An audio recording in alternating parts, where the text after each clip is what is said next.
Malam Bapak Ibu. Haleluya. Wah, ini cukup luar biasa.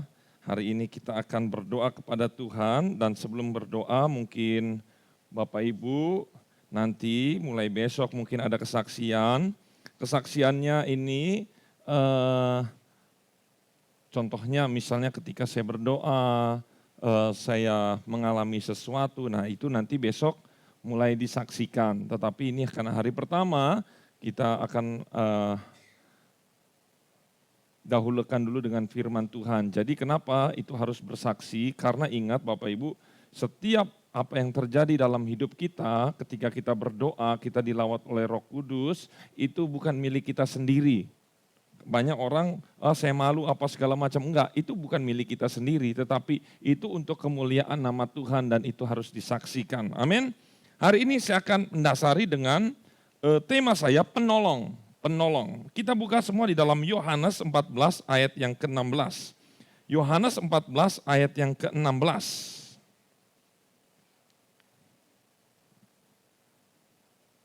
Yohanes 14 ayat yang ke-16. Sudah ketemu semua? Katakan amin. Bisa tolong nanti LCD-nya dibantu buat dicari. Ya. Yohanes 14 ayat yang udah ada Marta ya. Yohanes 14 ayat yang ke-16. Kita baca sama-sama ayat ini. 1, 2, 3.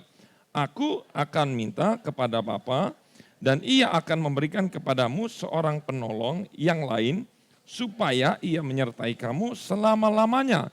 Kita udah tahu penolong ini adalah siapa? Pribadinya dari siapa? Roh Kudus. Itu sudah tahu.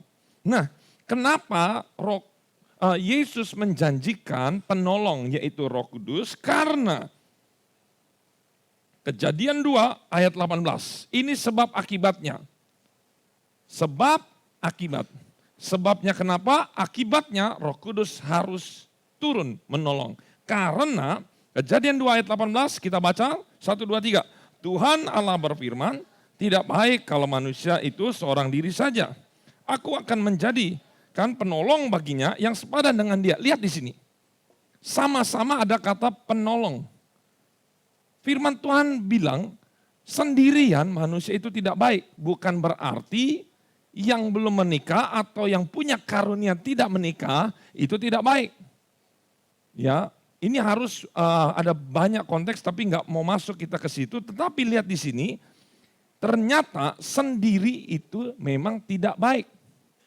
Makanya Tuhan berikan kepada Adam penolong. Tetapi kalau lihat di sini penolong yang bagaimana? Yang sepadan. Banyak orang menafsirkan karena Adam sepadan, ganteng dengan cantik. Sepadan itu yang mana? Selevel om. Ya, yang kaya sama kaya, ganteng sama ganteng. Bukan itu.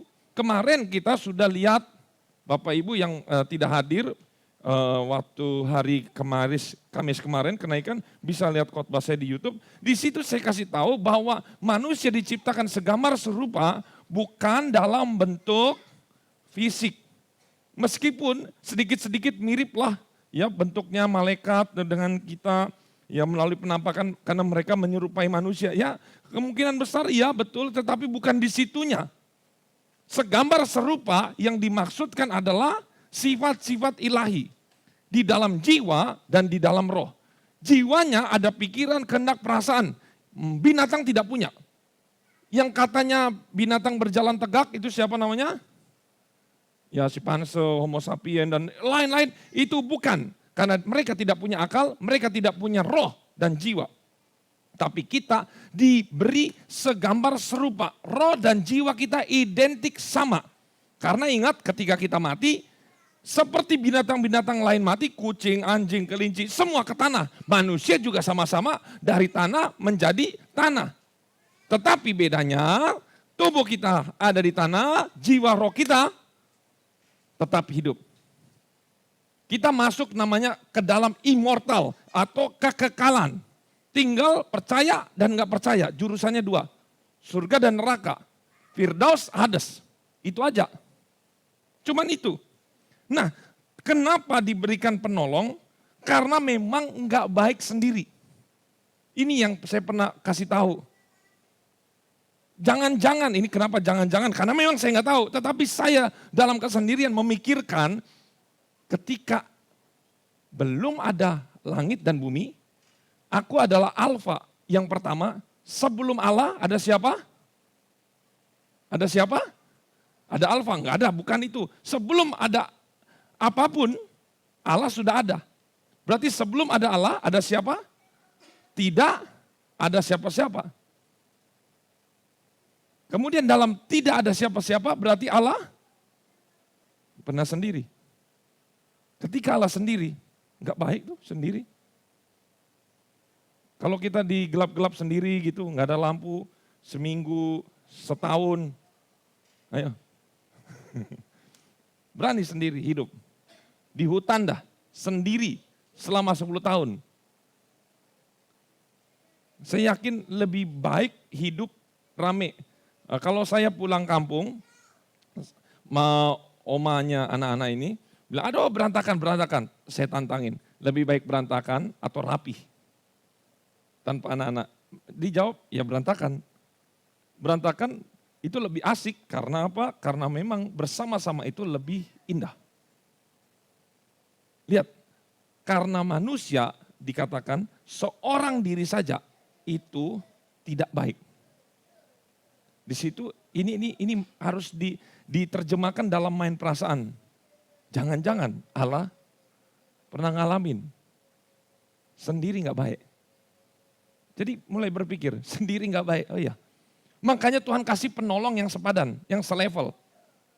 Bukan Adam dengan macan, Adam dengan kelinci, enggak. Yang sama-sama. Makanya diambil dari tulang rusuk.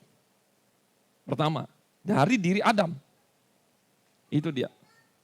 Yang kedua adalah, kita lihat ternyata penolong yang harusnya menolong Adam, Hawa menolong Adam, tetapi ternyata gagal. Justru sang penolong malah jatuh pertama ke dalam dosa. Kita nggak boleh menyalahkan wanita atau pria, nggak bisa. Karena mereka sudah satu daging. Memang secara faktanya wanita itu jatuh lebih dahulu. Tetapi secara faktanya kalau dirunut bahwa tanggung jawab dalam pernikahan itu apapun yang terjadi dalam diri istri dan anak, tetap yang harus bertanggung jawab siapa? Suami. Ini fakta. Makanya meskipun yang jatuhnya Hawa, karena saking cintanya Adam, kamu sudah makan ya? Iya saya sudah makan, udah makan. Iyalah kalau kamu nanti diusir, kamu keluar dari Taman Eden, saya sendiri lagi. Sama-sama makan. Dia menanggung, sama-sama kita selevel. Udah, karena kamu bersalah, saya juga bersalah. Gagal mereka. Tetapi saya mau katakan, baca 1 Korintus 15 ayat 45. Karena Adam pertama gagal, manusia gagal, bukan Allah yang gagal tetapi manusia yang gagal. 1 Korintus 15 ayat 45. Ya, kita bisa baca sama-sama 1 Korintus 15 ayat 45. 1, 2, 3, seperti ada tertulis, manusia pertama, Adam, menjadi makhluk yang hidup. Tetapi Adam yang akhir menjadi roh yang menghidupkan. Tuh loh. Jadi ada 2 Adam ternyata. Ada Adam yang namanya Adam manusia pertama. Tapi ada Adam, bukan Adam kedua. Kalau Adam kedua ada Adam 2, 3, 4, 5. Enggak. Adam cuma 1. Dan satu lagi Adam ini gambaran. Bukan benar-benar namanya Adam. Tetapi Adam yang akhir menjadi roh yang menghidupkan. Karena ketika kamu makan buah itu, kamu mati. Saya katakan, manusia, Adam, Hawa ketika makan, mati mereka. Ingat, seringkali manusia menghubungkan mati itu jasmani. Serupa jasmani, tubuh. Tapi ingat, bahwa segambar serupa itu bukan letaknya di tubuh. Tetapi jiwa dan rohnya. Ketika mereka makan, detik itu juga jiwa dan roh mereka mati. Koneksi terputus. Dengan Allah udah gak bisa nyambung lagi. Gak bisa komunikasi lagi. Lost, mati. Udah gak ada gunanya. Artinya mati apa? Mereka udah jadi sampah.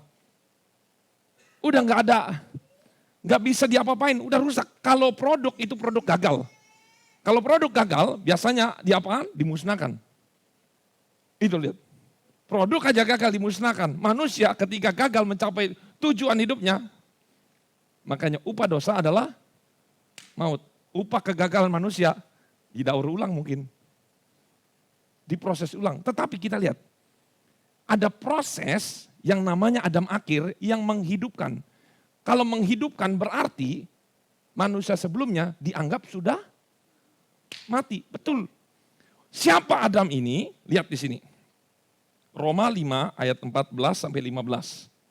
Wah, ini dalam sekali Bapak Ibu. Ini luar biasa nih. Tangkap ini baik-baik. Semoga Roh Kudus memberikan kepada kita kekuatan, iluminasi, penerangan. Roma 5 ayat 14. Lihat ini. Sungguh pun demikian maut telah berkuasa dari zaman Adam sampai kepada zaman Musa. Juga atas mereka yang tidak berbuat dosa dengan cara yang sama seperti yang telah dibuat oleh Adam. Yang adalah gambaran dia yang akan datang. Siapa dia? Berikutnya di ayat yang ke-15. Tetapi karunia Allah tidaklah sama dengan pelanggaran Adam. Sebab jika karena pelanggaran satu orang, ingat ya yang melanggarkan pertama berapa orang? Satu.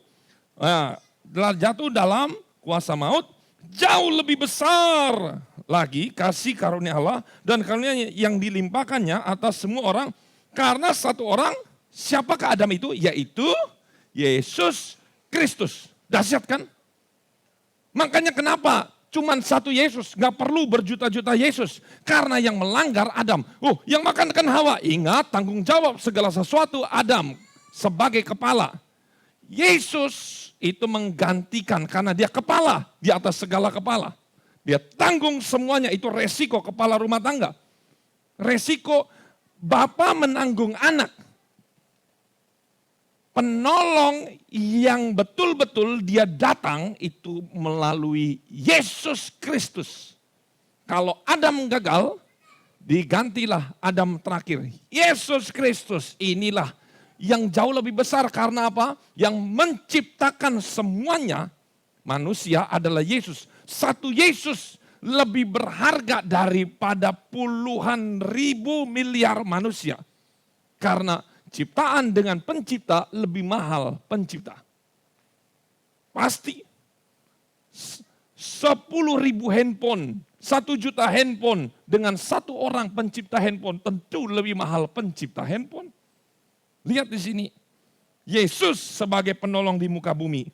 Tetapi Yesus harus naik. Yesus katakan, kalau aku nggak naik, penolong itu tidak datang. Kenapa ini penting? Karena kalau misalnya Yesus nggak naik, celakalah kita di Indonesia. Mau sampai kapan Yesus mau kunjungi GPDI Kasih? Jangan-jangan nanti kesesat lagi. Ayo, Google Map. Karena jadwalnya gereja-gereja banyak. Masa dia mau membela diri? Nggak bisa. Makanya Yesus harus naik. Supaya Yesus bisa dirasakan oleh bukan setiap gereja, tetapi setiap personal, pribadi demi pribadi. Yesus yang sama, yang hadir 2000 tahun lalu, Yesus yang sama juga penolongan lain ini bisa hadir. Semuanya dijamah satu-satu. Karena Yesus menjadi tidak terbatas kalau dia merubah wujudnya di dalam roh. Ada yang berkata, loh gimana om dengan Tritunggal Allah Bapa, Anak dan Roh Kudus? Saya katakan, kalau kita bingung-bingung kita katakan itu. Ingat, Allah itu Esa. Saya akan buktikan bahwa Roh Kudus dengan Yesus sami mawon. Ayo, Filipi 1, Kisah Rasul 16 ayat 7 dulu. Kisah Rasul 16 ayat 7. Jadi ketika kita berdoa kepada Yesus, gak mungkin Roh Kudus marah. Berdoa kepada Roh Kudus, Yesus marah. Oh, mereka sama. Dan setibanya di Misia, mereka mencoba masuk ke daerah Bitania. Tetapi, siapa ini? Roh Yesus tidak mengizinkan mereka. Ya jelaslah Roh Yesus. Wong Yesus sudah naik ke sorga, makanya ketika udah naik ke sorga, tubuh tidak berlaku lagi. Adanya Roh Yesus, Roh Yesus. Ada lagi, Filipi 1 ayat 19. Coba kita baca. Filipi 1 ayat 19. Coba kita semua baca sama-sama. Ini lebih tegas lagi nih. 1, 2, 3. Karena aku tahu bahwa kesudahan semuanya ini ialah keselamatanku oleh doamu dan pertolongan, ingat menolong ya, menolong, pekerjaan penolong, ingat aku akan memberikan kepadamu penolong, ini penolong nih, penolongnya siapa namanya? Roh, katakan sekali lagi, Roh, jelas, penolong, sama, Roh Yesus Kristus. Kalau begitu Pak, siapa yang ditolong? Ini kita harus cermati. Roh Kudus itu penolong, betul fungsinya menolong. Tetapi yang jadi masalah siapa yang perlu ditolong?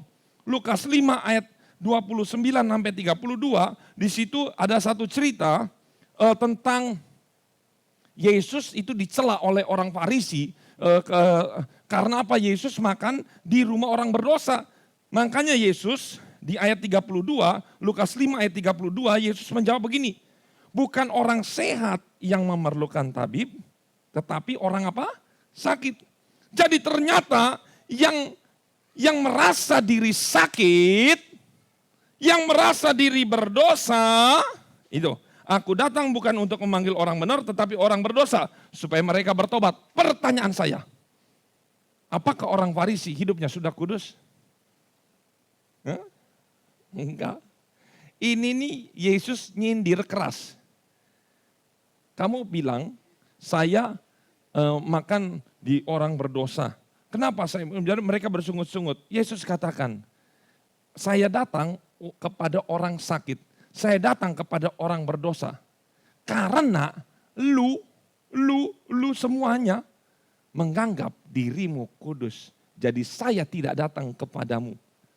Hal ini juga bisa kita kasih tahu kepada kita semua. Karena ada banyak orang Kristen yang tidak butuh pertolongan. Saya camkan lagi ya. Ada banyak orang Kristen yang tidak butuh pertolongan daripada Roh Kudus.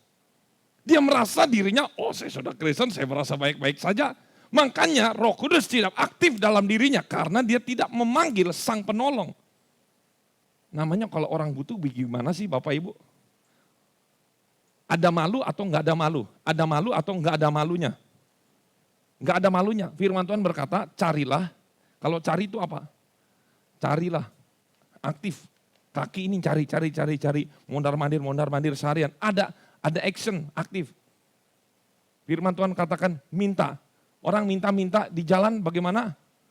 Ada malu, enggak ada malu? Harus buang malunya. Kemudian ketoklah. Ketok. Ya, Assalamualaikum, totok. Enggak dibuka. Kom. Ya. Kalau enggak dibuka, bagaimana caranya pintu itu dibuka? Masalahnya di Israel itu Bapak Ibu, daun pintunya beda sama di depan sini.